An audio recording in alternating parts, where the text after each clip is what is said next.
하나님의 말씀은 신약성경 에베소서 4장 17절로 24절의 말씀입니다. 오늘 우리에게 주시는 이 말씀이 우리에게 무엇을 요구하시는지, 이 시대를 살아가는 우리에게 어떤 교훈을 주시기를 원하시는지, 우리 하나님의 말씀을 사모하는 마음으로, 또 경외하는 마음으로 여러분 자리에 다 일어나셔서 우리 함께 하나님의 말씀 같이 선포합니다. 17절부터 24절까지 시작. 그러므로 내가 이것을 말하며 주 안에서 증언하노니 이제부터 너희는 이방인이 그 마음에 허망한 것으로 행함같이 행하지 말라. 그들의 총명이 어두워지고 그들 가운데 있는 무지함과 그들의 마음이 굳어짐으로 말미암아 하나님의 생명에서 떠나 있도다. 그들이 감각 없는 자가 되어 자신을 방탕에 방임하여 모든 더러운 것을 욕심으로 행하되 오직 너희는 그리스도를 그같이 배우지 아니하였느니라. 진리가 예수 안에 있는 것 같이 너희가 참으로 그에게서 듣고 또한 그 안에서 가르침을 받았을진데 너희는 유혹의 욕심을 따라 썩어져가는 구습을 따르는 옛사람을 벗어버리고 오직 너희의 심령이 새롭게 되어 하나님을 따라 의와 진리의 거룩함으로 지으심을 받은 새 사람을 입으라. 아멘. 아멘. 할렐루야. 2021년도 신축년 새해가 밝아왔습니다. 그리고 오늘은 두 번째 드리는 이 방송 예배를 통해서 여러분 모두가 오늘 주신 말씀이 능력이 되고 감격이 되어서 변화받는 놀라운 역사가 임할 수 있기를 먼저 주의 이름으로 축원합니다. 우리말에 꽁 잡는 게 매다, 그런 말이 있습니다. 이 말은 꽁만 매를 잡는다라는 뜻이 아닙니다. 매가 꽁만 잡는다는 것이 아닙니다. 여러분, 꽁은 독수리도 잡을 수 있습니다. 솔개도 잡을 수 있습니다. 중요한 것은 어떤 게든 목적을 이루어야 한다 하는 그 의미를 가지고 있는 것입니다.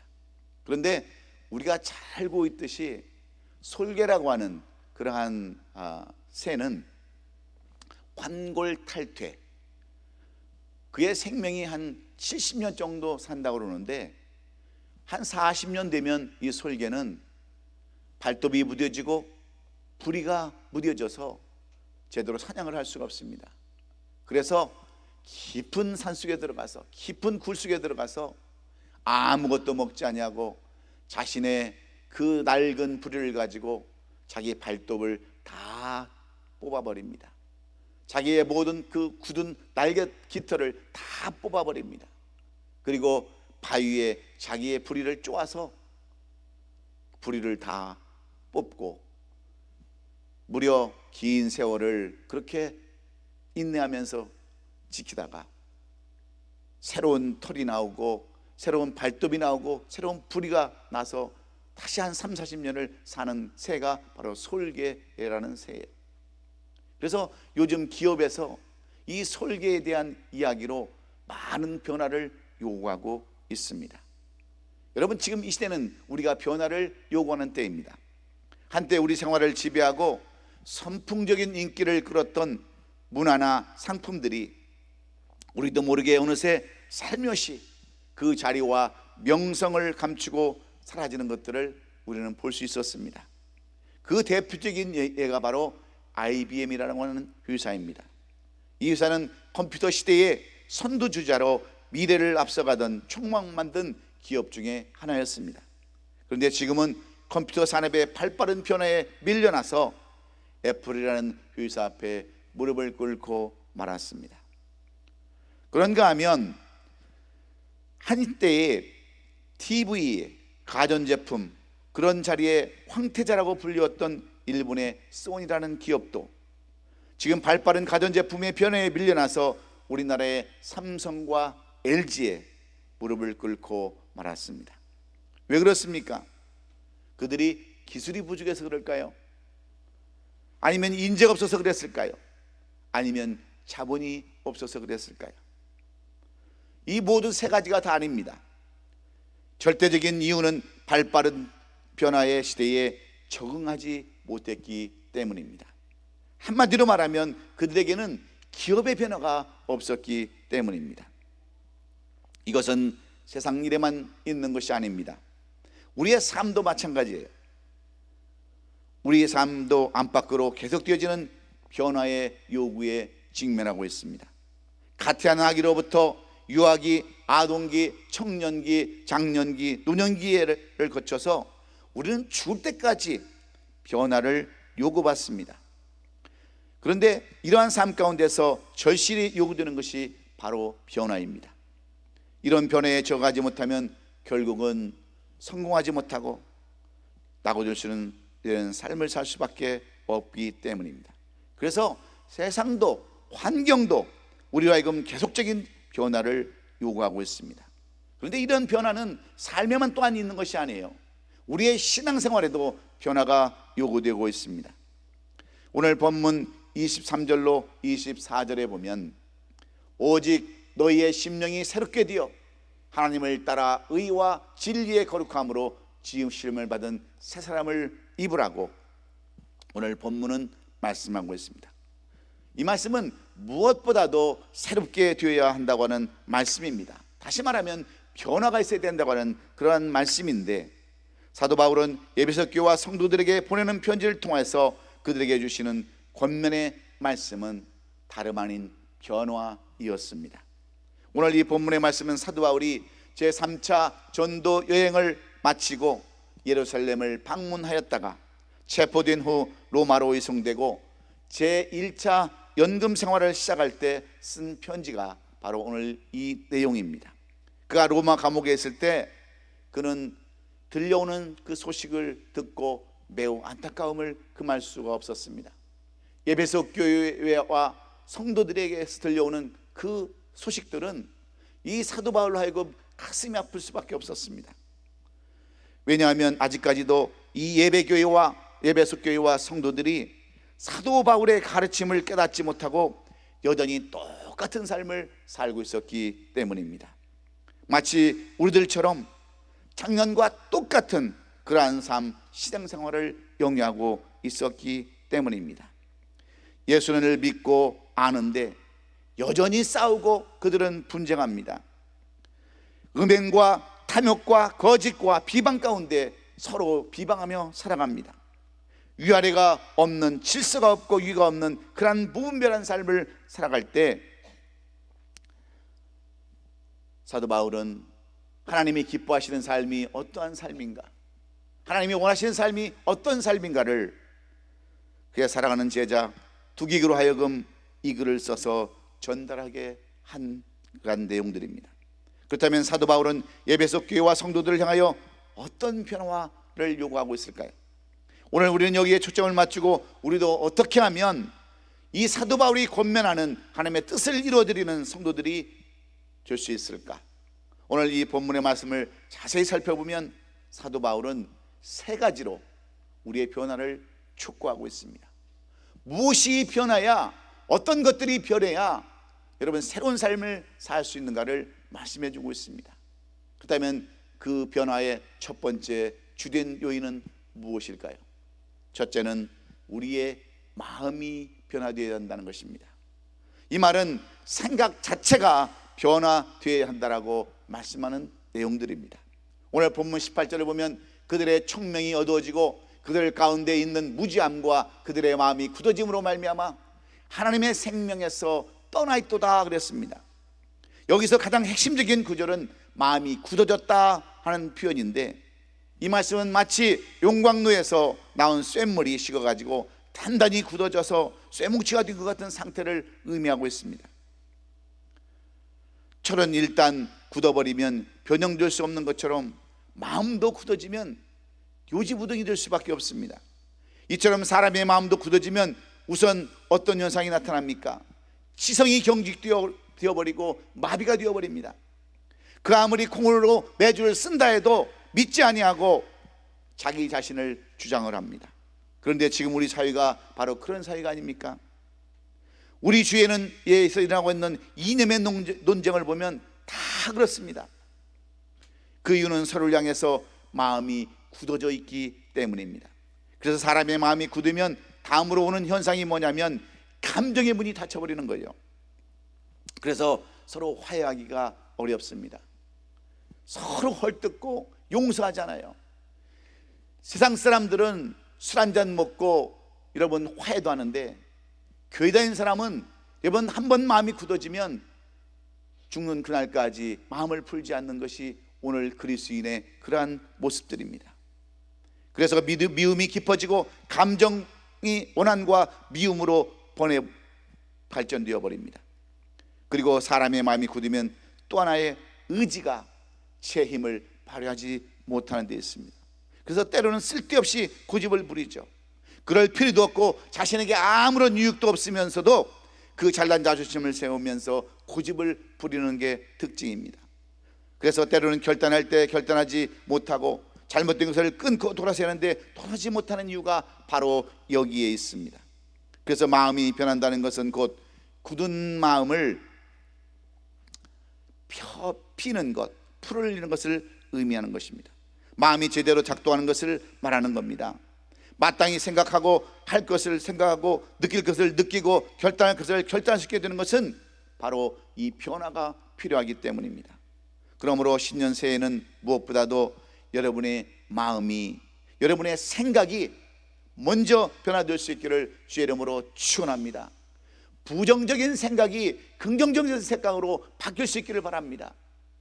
네거티브했던 그러한 생각들이 여러분 포지티브한 생각들로 바뀔 때 비로소 우리는 일어나 빛을 발하는 그러한 삶을 살 수 있기에 여러분 모두가 마음과 생각을 바꾸는 오늘 이 아침이 될 수 있기를 주의 이름으로 축원합니다. 종교개혁자 마틴 루터의 고민은 그의 마음속에 끊임없이 솟아오는 근본적인 죄의 문제였습니다. 지금까지 범한 죄도 중요하지만 그보다 더 큰 문제는 하나님의 뜻을 따라 정결하게 충성하려는 그에게 끊임없이 찾아와서 그의 정결을 깨뜨리며 주님께 충성하기보다는 썩어질 것들을 위해서 만족해야 하고 싶어하는 끊임없는 죄의 도전이 그의 고민거리였습니다. 과연 이렇게 본질적으로 썩어버린 인간에게도 소망은 있는 것일까? 이러한 인간도 하나님 앞에 의롭다 함을 받을 수 있을까? 마틴 루터는 주의 도전을 물리치기 위해서 수없이 기도의 무릎을 꿇었습니다. 말씀을 묵상했습니다. 또한 저 28계단이라고 하는 성당의 계단을 무릎으로 올라가는 것도 시도해 봤습니다. 그러나 그 속에서 샘솟는 주의 청역을 결코 끊을 수가 없었어요. 그런데 마틴 루터가 로마서를 연구하다가 드디어 이러한 죄인에서 비추는 하나님의 빛을 발견했는데, 그것은 우리 하나님이 이러한 정욕의 사람, 죄악의 사람, 더러운 인간을 있는 그대로 받으시고 그들의 죄를 예수님의 몸에 담당시켰다고 하는 이 믿음 하나 때문에 그런 마음을 바꾸고 생각을 바꿀 수 있었습니다. 불꽃 같은 눈으로 인간을 살피시고 인간의 죄악을 미워하며 불로 심판하시는 하나님은 차라리 그 모든 심판을 하나님의 위아들 예수께 내리시고 그 대신 심판받아 멸망받아야 할 인간도 용서하시고 받아들여서 예수님의 자녀로 삼으셨다고 하는 이 믿음, 오직 믿음으로 구원받는다고 하는 이 생각을 바꿈으로 말미암아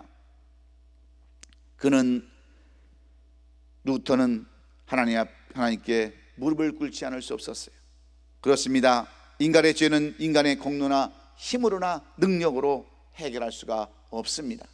그래서 이 마틴 루터는 로마 교황청이 죄의 용서를 빙자해서 죄를 용서할 수 있는 면죄부를 판매한다는 것을 도저히 용서할 수 없었습니다. 그래서 마틴 루터는 드디어 1517년 95개조의 반박문을 비텐베르크 성당 문 앞에, 정문 앞에 걸어놓고 종교개혁의 불씨를 당기게 되었습니다. 이것은 그의 삶을 통하여 얻은 몸의 진리요 말씀에서 발견한 변화 때문이었습니다. 그러니 이것을 누가 막을 수 있겠습니까? 그래서 루터는 담대히 외칩니다. 나는 지금 여기에 와 있습니다. 이후에 더 이상 내가 할 수 있는 일은 아무것도 없습니다. 하나님께서 반드시 나를 도울 것입니다라고 그는 힘있게 나아가고 로마 교회청의 회유와 협박을 거절하고 마침내 그 위대한 종교 계획을 위해서 생명을 바치고 나아가고 아름다운 결실을 맺게 되었습니다. 위대한 작품을 남기게 되었습니다. 그렇습니다. 위대한 작품을 만드는 사람은 다 마음이 변화되고 새로운 생각을 바꿔서 새로운 일들을 추구한 사람이기에 우리도 2021년도 이 신축년 새해는 우리의 생각, 잘못된 생각, 우리의 마음속에 깊이 자리 잡은 고정관념을 다 버리시고 생각을 바꾸셔서 우리 모두 다 일어나 빛을 발하는 우리 아름다운 교회 성도들이 될 수 있기를 예수님의 이름으로 축원합니다. 두 번째로 오늘 사도 바울은 이 에베소 교회와 성도들에게 두 번째로 요구하는 것은 심령이 새롭게 비어야 된다는 것을 말씀해 주고 있습니다. 거룩한 속사람으로, 의로운 속사람으로 여러분 바뀌어야 된다고 하는 그러한 말입니다. 오늘 본문 23절에 보면 성경은 이렇게 기록되어 있죠. 오직 너희의 심령이 새롭게 되어 그랬습니다. 먼저 우리가 마음이 변화하되 심령이 새롭게 되어야 한다는 것입니다. 그러니까 생각의 변화가 우선 되어야 한다는 거죠. 그래야 참다운 심령의 변화를 경험할 수 있다라고 사도 바울은 권면합니다. 왜 그렇습니까? 사실 사람들을 판단할 때 그 사람의 마음보다, 중심보다 외모에 더 관심을 갖는 경우가 많습니다. 그래서 사람들은 외모의 변화에 신경을 그래서 많이 쓰게 되는 거죠. 남을 의식해서 다이어트도 하고 운동도 해서 아름다운 몸매를 만드는데 혈안이 되어 있습니다. 피부 관리는 기본이고 어려서부터 성형수술을 사람들은 마다하지 않습니다. 이런 비용으로 지출되는 그 금액이 한 해에 한 나라의 국방비의 반이 넘다고 하니까 얼마나 많은 사람들이 외모에 신경을 쓰고 외모에 공을 들이는지 우리는 가히 짐작해 볼 수가 있는 것입니다. 그래서 나이에 따라서 화장을 하는 그 화장으로 변신하는 효과가 여러 가지로 나타난다라고 여러분 어떤 유머는 말하고 있지 않습니까? 우선 10대가 화장을 하면 그것은 꽃단장이라고 얘기합니다. 20대가 화장을 하면 그것은 치장이라고 얘기합니다. 30대가 화장을 하면 분장이고 40대가 화장을 하면 변장이라고 얘기하고 50대가 화장을 하면 유장이라고 그러고 60대가 화장을 하면 포장이라고 하고 70대가 화장을 하면 환장이라고 이야기하는 그런 유머가 실제적으로 있습니다. 이것은 나이가 적든 많든 대부분의 사람들이 이렇게 외모를 중심으로 변화를 시도하기 때문에 그래요. 그러나 오늘 이 본문을 보면 우리가 추정해야 할 것은 외모가 아니라 우리의 심령, 속사람이라고 말씀하고 있습니다. 우선 심령이 변한다고 할 때 심령이란 무엇을 말하는 것입니까? 심령이라는 것을 다른 말로 말하면 인간의 속사람을 의미하죠. 우리 눈에 보이지 않는 우리의 인간을 구성하는 존재의 중심을 얘기하는 것입니다. 좀 더 자세히 구분해 보면 한 사람의 요소를 말하는 것입니다. 그리고 영이란 마음을 다스리며 영이신 하나님과 소통하는 속사람의 다른 요소를 말하고 있습니다. 그러니까 속사람은 가장 깊은 자리에 영이 있어서 하나님과 소통을 하고 이 영의 통제를 받아서 마음의 지성과 감성 그리고 의지를 통해서 겉사람을 움직여 나가는 것입니다. 그러면 심령이 변한다는 것은 보다 구체적으로 무엇을 말하는 것일까요? 그러면 그것은 먼저 영이 변하는 것을 말하는 것입니다. 고린도전서 2장 3절에 보면요, 영적 상태를 세 가지로 얘기하고 있는데 첫째는 육에 속한 사람을 말하고 있습니다. 고린도전서 2장 14절에 육에 속한 사람은 하나님의 성령의 일들을 받지 않으니 이는 그것들이 그에게 어리석게 보이며 또 그는 그것들을 알 수 없다니 그러한 일은 영적으로 분별되기 때문이라 그랬습니다. 이런 그 육에 속한 사람은 영이 존재하지 않기 때문에 어떤 삶을 살아가느냐, 아예 영이 작동하지 않는 사람을 의미하는 것입니다. 영적으로 하나님과 전혀 소통이 되지 않는 육신적인 사람을 이야기하는 거죠. 그래서 하나님이 계신지도 모를 뿐만 아니라 하나님을 믿고 받아들이지도 않는 그러한 사람들이 있습니다. 하나님 앞에 나와 예배 드리지도 않는 그러한 사람들입니다. 마치 중환자실에서 식물인간과 같이 영이 마비되어 누워있는 사람들과 같은 사람들입니다. 하나님을 안 믿는 세상 사람들을 의미하는 겁니다. 그 영이 죽은 것 같아서 식물인간과 다름없는 이런 사람을 고린도전서 2장 14절은 육에 속한 사람이라 이렇게 이야기합니다. 둘째는 육에 속한 사람이라 육신에 속한 사람을 또한 이야기하고 있어요. 고린도전서 3장 3절에 보면 너희는 아직도 육신에 속한 자라. 너희 가운데 시기와 분쟁이 있으니 어찌 육신에 속하여 사람을 따라 행함이 아니리요. 이런 사람은 그 영이 작동은 하되 제 기능을 하지 못하는 사람들을 의미하고 있습니다. 영적으로는 하나님과 소통되었다가 또한 안 되었다가 하는 사람들을 의미하는 겁니다. 하나님을 믿기는 믿는데, 계시는 것은 알기는 아는데 실제적으로 하나님 앞에 나와서 제대로 예배드리지 못하는 사람들, 마치 뇌출혈로 반신불구가 된 사람들과 같은 그런 사람들을 의미하는 겁니다. 영은 살아있으나 제대로 기능하지 못하는 그러한 사람들이 육신에 속한 사람이라고 성경은 말하고 있습니다. 그리고 영에 속한 사람이 있습니다. 고린도전서 3장 10절에 보면 내게 주신 하나님의 은혜를 따라 내가 지혜로운 건축자와 같이 터를 닦아둠에 다른 이가 그 위에 세우나 그러나 각각 어떻게 그 위를 세울까 조심할지니라. 이런 사람들은 그 영이 활발하게 활동하는 사람들을 의미하는 것입니다. 하나님과 긴밀하게 소통하는 사람들이죠. 그래서 하나님께 영과 진리로 예배하고 하나님의 뜻대로 살아가는 사람들을 의미하는 것입니다. 그 영이 건강한 사람들이기에 영이 변한다는 것은 육신에 속한 사람이 영에 속한 사람으로 변하고 영에 속한 사람은 계속해서 영에 속한 사람으로 살아가는 것을 의미해 주고 있습니다. 사랑하는 성도 여러분, 신년 새해에는 무엇보다도 여러분이 이 영이 변화되시기를 간절히 원합니다. 그래서 정말 우리가 이렇게 영에 속한 사람으로 살아가야 되는데, 우리는 영에 속한 사람이 아니라 육신에 속한 사람처럼 하나님은 알기는 알되 믿기는 믿는데 전혀 변화가 없다고 한다면 마치 반신불수, 뇌출혈로 인해서 반쪽밖에 쓸 수 없는 인생으로, 비틀거리는 인생으로 살아갈 수밖에 없기에 성경은 우리에게 무엇을 요구하고 있습니까?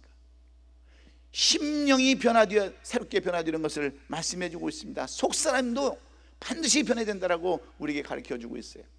그러므로 2021년도 이제 막 시작한 우리 모두는 우리의 심령, 거룩한 속사람이 먼저 변화될 수 있기를 주의 이름으로 축원합니다. 마지막으로 오늘 사도 바울은 에베소 교회와 성도들에게 새 사람을 입으라고 권면하고 있습니다. 이 새 사람을 입으라고 하는 것은 결단하는 자리까지 나가야 한다고 하는 말씀과 똑같은 말씀이에요. 오늘 본문 24절에 보면 하나님을 따라 의의 진리와 거룩함으로 지으심을 받은 새 사람을 입으라 그랬습니다. 이 말씀의 의미는 우리가 변화돼 새 사람을 입어야 한다는 것입니다. 여기서 새 사람을 입는다는 것은 무엇을 말하는 것입니까? 본문에서 사도 바울은 옛사람을 벗어버리고 새 사람을 입으라고 말씀하고 있는데, 그것은 앞에서 말한 속사람이 변했으니까 이제는 겉사람도 변해야 된다고 하는 그러한 말씀입니다. 예를 들면 이런 거죠. 우리 한국 사람들은 누구나 국방의 의무가 있습니다. 그래서 20세가 넘으면 신체 검사를 받고 군대에 소집되어서 일정한 군복무를 마쳐야 하는 의무가 우리 대한민국 그 젊은 청년들에게는 다 있습니다. 그리고 제일 먼저 우리가 훈련받기 전에 하는 일들이 뭡니까? 옛날에 입었던 사제 옷들은 다 벗어서 박스에 넣어서 소포로 다 집으로 붙여버립니다. 그리고 나서 군대에서 주는 새 옷을 입습니다. 그 바로 군복을 입고 새로운 삶을 시작하는 것처럼 우리도 2021년도 새해는 이제 모든 것을 새 것으로 갈아입어야 합니다. 우리가 예수 믿고 속사람이 달라진 그리스도의 군병으로 신분이 변했습니다. 그렇다면 여러분, 겉사람도 변해야 되지 않습니까? 옛날 그대로 사회에 있을 때 그대로 그런 그 사고방식을 가지고 있으면 어떻게 여러분 군대 생활을 할 수 있겠어요? 그래서 군대는 전부 다 뒷말을 어떤 말로 끝내라고 했어요? 단아가로 끝내라고 얘기했지 않습니까? 근데 사회에서 하던 거, 그랬어요 저랬어요, 요자를 붙이면 그 사람은 군대 고문관으로 그 3년 동안 아니면 2년 동안 1년 동안 평생 고생할 수밖에 없어요. 바뀌어야 되는 겁니다. 단아가로 다 바꿔서 그랬습니다, 그랬습니까? 항상 그렇게 바꿔야 되는데 세상에서 하던 그걸 가지고 살면 여러분 군대 생활이 얼마나 힘들겠어요. 마찬가지로 우리도 이제는 뭔가가 달라져야 합니다. 뭔가가 달라져야 우리의 인생, 삶의 양식, 라이프 스타일이 다 바뀔 수 있어요. 다시 말해서 세상과 인생을 보는 시각, 삶의 여정을 이어가는 태도, 저마다 몸에 배운 습관들을 이야기하는데 이런 것들을 다 바꿔야 여러분 우리가 완성된 작품을 이룰 수가 있는 것입니다. 예수 믿은 후에 인생을 새롭게 대하는 삶의 양식이 바뀐다면 우리는 반드시 오래 승리할 줄로 믿습니다. 예수를 믿었으면 믿은 사람답게 구분이 되어야 된다고 한다는 그런 말씀과 똑같습니다. 그러면 구체적으로 예수 믿고 난 후 우리가 입어야 할 새 사람은 어떤 사람입니까? 우리가 예수 믿은 후 발전시켜 나갈 한 삶의 양식은 무엇이냐는 거죠. 오늘 본문을 보면 두 가지로 말씀하고 있는데, 첫째는 의로움입니다. 의로움이란 한마디로 말하면 옳은 것을 의미하는 거죠. 특히 하나님 앞에서는 정직함입니다. 예수 믿고 난 뒤에 새 사람으로 살아갈 때 제일 먼저 힘써야 할 것은 하나님 앞에 올바르게 살려고 노력하는 것입니다. 마태복음 6장 31절로 32절에 그러므로 염려하기를 이르기를 무엇을 먹을까 무엇을 마실까 염려하지 말라. 이는 다 이방인들이 구하는 것이라. 너희 하늘 아버지께서 이 모든 것이 너에게 있어야 할 줄을 아시느니라. 그런즉 너희는 먼저 그의 나라와 그의 의를 구하라. 그리하면 이 모든 것을 너에게 더하시리라 하셨습니다. 여러분, 이 말씀의 귀한 뜻이 무엇입니까? 예수 믿기 전 옛사람 시절에는 무엇을 먹을까 무엇을 입을까 이방인처럼 구했지만 이제는 새 사람이 되어서는 하나님의 나라와 하나님의 의를 구해야 한다고는 말씀 아니겠습니까? 그래서 마태복음 5장 6절에 보면 이렇게 가르쳐 주십니다. 의에 줄이고 목마른 자는 복이 있나니 그들이 배부를 것이며 그랬어요. 의를 구하되 마치 굶주린 자가 먹을 양식을 찾듯이 목마른 사람이 마실 물을 찾듯이 의를 찾는 사람들에게 복이 있다라고 하는 말씀입니다. 그러니까 하나님 앞에서 옳게 살려고 몸부림치는 자가 되어야 된다라고 하는 말씀과 똑같습니다. 이것이 첫째 의로움입니다. 호주에서 실제로 있었던 실화를 한번 소개하기를 원합니다. 어느 두 사람이 학창 시절에 돈독한 우정을 쌓았습니다. 둘 다 대학에서 열심히 공부를 해서 나름대로 출세를 해가지고 한 사람은 판사의 길을 걷게 되고 한 사람은 은행가의 길을 걷게 되었습니다. 그런데 어느 날 이 은행가가 금융사고를 치게 되어서 자이든 타이든 간에 아주 큰 사고를 쳐서 큰 사유에 무리를 일으키게 되었습니다. 그래서 이것이 재판까지 가게 되는데 우연히도 이 재판을 그의 사랑하는 친구가 맡게 되었습니다. 워낙 대형 사고인데다가 사유에서 이 사건이 주목이 된 그 집중이 되다 보니까 이 재판의 결과가 어떻게 날까? 재판관인 친구는 정말 어떻게 이것을 재판했을까? 사람들의 관심이 거기에 쏠리기 시작했습니다. 그런데 재판의 결과는 이 사랑하는 친구가 그 금융사고를 친 거기에게 엄한 벌, 사유에 적용하는 법이 적용하는 대로 최대의 벌을 내리게 될 수밖에 없었습니다. 그런데 중요한 것은 재판이 끝난 뒤 이 친구가 판사가 그 금융가의 가족을 찾아갑니다. 찾아가서 사과를 하는 거죠. 내가 할 수 있는 일은 이 길밖에 없었습니다. 내가 할 수 있는 것은 최대한으로 법을 적용할 수밖에 없었습니다. 그러나 나는 내 친구를 위해서 내 집을 다 팔았습니다. 이 돈으로 벌금을 내고 이것으로 보탤 수 있으면 좋겠다라면서 그렇게 마무리를 지었습니다. 사랑하는 성도 여러분, 이것이 의를 구하는 삶의 태도인 줄로 믿습니다. 어떤 상황 가운데서도 하나님 앞에 의롭게 살고자 하는 그 몸부림을 의미하고 있습니다.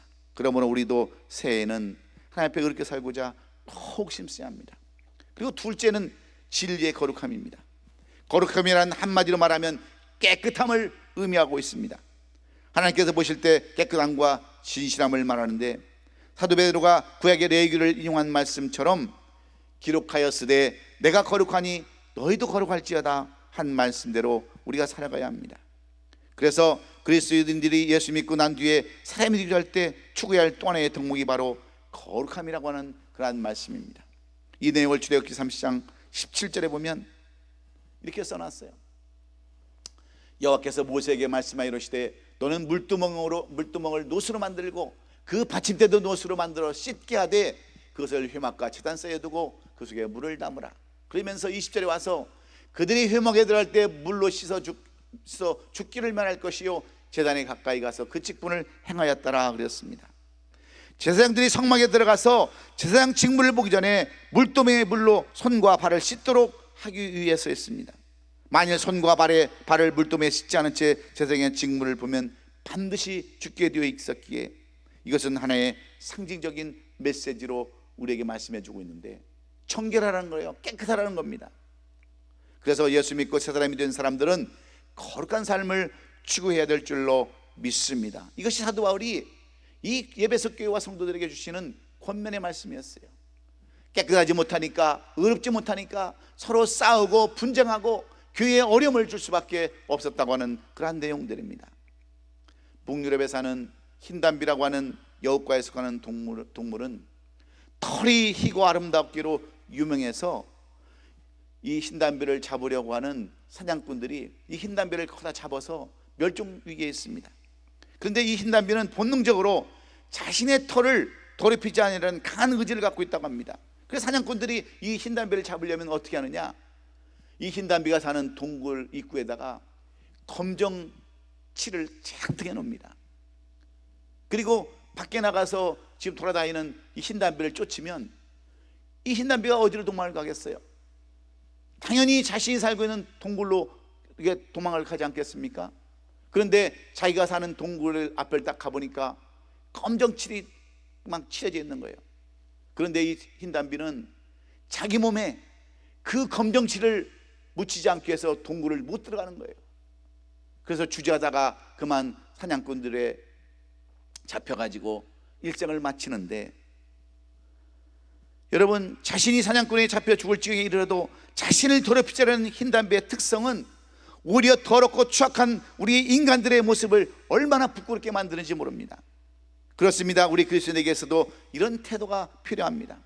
이 죄악이 가득한 세상, 하나님이 보시기에 더럽고 추악고 가득 찬 이 세상 속에서 우리 자신을 깨끗하게 지켜나가고자 몸부림치는 그런 태도가 우리에게도 필요하다는 겁니다. 그러므로 사도 바울은 오늘 본문에서 진리의 거룩함이라고 했는데, 이 거룩함을 지켜나가기 위해서 우리가 할 수 있는 일은 하나님의 말씀을 붙잡는 것이라고 요한복음 17장 17절에서 강조하고 있습니다. 그들은 진리로 거룩하게 없어서 아버지의 말씀은 진리니이다 하셨던 말씀대로 우리는 여기에 귀를 기울여야 합니다. 이 말씀은 예수님께서 제자들을 위해서 마지막으로 드린 기도의 내용 가운데 일부입니다. 우리를 향한 예수님의 간절한 바람 가운데 하나가 바로 이 세상에서 거룩하게 살고자 하는 그런 간절한 그런 몸부림이었다고 하는 것이죠. 예수님은 하나님의 아들이십니다. 죄가 없으신 분입니다. 그럼에도 불구하고 예수님은 이 세상 사시면서 정말 이 깨끗함, 의로움 때문에 몸부림치셨어요. 어떻게 하면 정말 깨끗하게 살까, 의롭게 살까, 하나님을 기뻐하시는 삶을 살까, 그렇게 몸부림치시면서 쉴 새 없이 기도하고 쉴 새 없이 노력했다는 사실을 우리에게 보여주고 있습니다. 우리 힘으로는 그 육을 뿌리칠 수가 없습니다. 이때 우리가 하나님의 말씀을 붙잡으면 그 육을 뿌리칠 수가 있기에 우리는 이 새해에는 하나님의 말씀을 붙잡고 더욱 하나님 보시기에 깨끗한 삶을 살아가시는 저와 여러분 될 수 있기를 예수님의 이름으로 축원합니다. 사랑하는 성도 여러분, 2021년도 새해 신축년이 밝아왔습니다. 하나님께서 우리에게 또한 한 해를 허락해 주셨기에 우리는 이 한 해를 뜻있고 값지게 살아야 하겠습니다. 그러기 위해서 우리는 무엇보다도 변화를 추구해야 하고 변화를 맛보려고 노력해야 합니다. 그래야 10년 초에 우리에게 주셨던 누가복음 1장 18절에서 25절의 말씀, 신앙의 완성된 작품을 이루는 한 해가 될 수 있기에 우리는 먼저 우리의 생각, 마음의 변화를 여러분 추구하는 저와 여러분 될 수 있기를 주의 이름으로 축원합니다. 심령, 우리의 속사람이 변화되기를 수 있기를 주의 이름으로 축원합니다. 그리고 새 사람을 입으라고 하는 이 결단이 있기를 주의 이름으로 축원합니다. 그래서 올해 우리 교회와 성도들에게 주시는 하나님의 말씀, 이사야서 60장 1절의 말씀처럼 일어나 빛을 발하는, 그리고 그 명령에 따라 순종하며 나갈 수 있는 우리 옷이 아름다운 교회 성도들이 될 수 있기를 예수 그리스도의 이름으로 축원합니다. 기도하겠습니다. 고마우신 우리 아버지 하나님, 우리에게 무엇보다도 필요한 것은 변화이기에 오늘 이 주시는 말씀을 통해서 우리는 다시 한번 변화받기 원합니다. 우리의 생각이 변화되기를 원하고 우리의 속사람이 변화되기를 원하고 이제 결단하여 나가는 자리까지 나가기를 간절히 소원하오니 오늘 이 말씀 붙들고 예배한 우리 모든 성도들 놀라운 변화가 시작되게 하여 주옵시고 놀라운 변화가 있게 도와주셔서 정말 쓰임받는 저들 다 되게 하여 주시옵시며 아름다운 인생의 작품을 만들게 하시고 일어나 빛을 발하는 우리 모든 성도들 다 되게 하여 주시옵소서. 감사드리며 예수님의 이름으로 기도하옵나이다. 아멘. 우리 말씀 기억하시면서 주님의 영광이 임하여서 나의 영혼이 힘을 얻었네. 우리 말씀 기억하시면서 우리 찬양으로 입술로 고백합니다.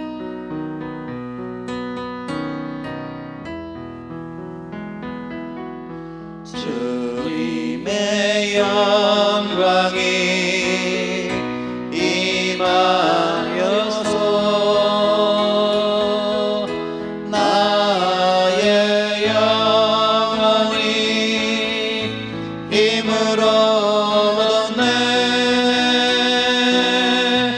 오 나의 영혼아 빛을 발하라.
빛을 발하라.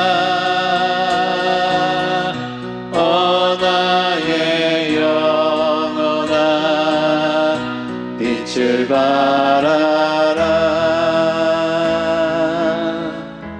고마우신 주님, 감사와 찬송과 영광을 다 주님 앞에 돌려드립니다. 우리가 우리 입술로 고백하고 찬양했던 것처럼 오 나의 영혼아 일어나 빛을 발하라 고백했던 것처럼 이제 우리의 심령이 변화되고 우리의 속사람이 변화되고 우리의 생각이 변화되고 우리의 삶이 변화되고 우리의 겉사람이 변화되어서 일어나 빛을 발하기를 간절히 원하는 성도들 시간 기억하여 주옵시고 놀라운 아름다운 열매들이 있게 하여 주시옵소서. 오늘도 주의 전을 위해서 기도하며 힘쓰고 애쓰며 헌신하는 우리 성도들 기억하여 주옵시고 드리는 물질이 하나님 하늘을 여시고 축복해 주시옵시며 저들의 삶 가운데도 많은 것 남기고 많은 것 나눠주며 구워주는 넉넉한 삶, 아름다운 삶, 간증의 삶 살게 하여 주시옵소서. 이 물질 쓰일 때 하늘문이 열리게 하시고 많은 영혼들 주 앞에 인도할 수 있도록 선교, 전도, 부제에도 사용되게 하여 주옵소서. 지금은 죄 많고 점 많고 허물 많은 우리들을 이 땅에 내어버려 두지 아니하시고 이 땅까지 찾아오셔서 우리를 구원해 주신 예수 그리스도의 은혜와 우리 아버지 하나님의 긍휼하신 그 크신 사랑과 성령님의 내조 역사 충만 교통 이루하심이 오늘도 변화받아 위대한 인생의 작품을 남기며 일어나라 빛을 발하기를 원하는 우리 성도들의 머리 위에와 가정과 기업과 섬기는 옷이 아름다운 교회 위에 우리 하나님의 예비하신 놀라우신 은총과 축복과 평강이 지금으로부터 영원까지 함께 있을지어다. 아멘. 아멘. 우리 아버지 은혜를 감사합니다. 주님, 우리의 약함을 아시지 않습니까? 우리의 죄 많은 그 모든 죄성을 아시지 않습니까? 우리의 머리털까지 다 세시던 그 주님, 오늘도 주 앞에 회개하며 고백하며 정결한 삶으로 변화되기를 간절히 소원하오니 아버지 하나님 할문을 활짝 여시고 우리의 마음을 변화시켜 주옵소서. 예수님의 이름으로 감사하며 기도하옵나이다. 아멘. 우리 하나님 앞에 영광의 박수 드립시다. 할렐루야, 할렐루야. 수고하셨습니다. 감사합니다.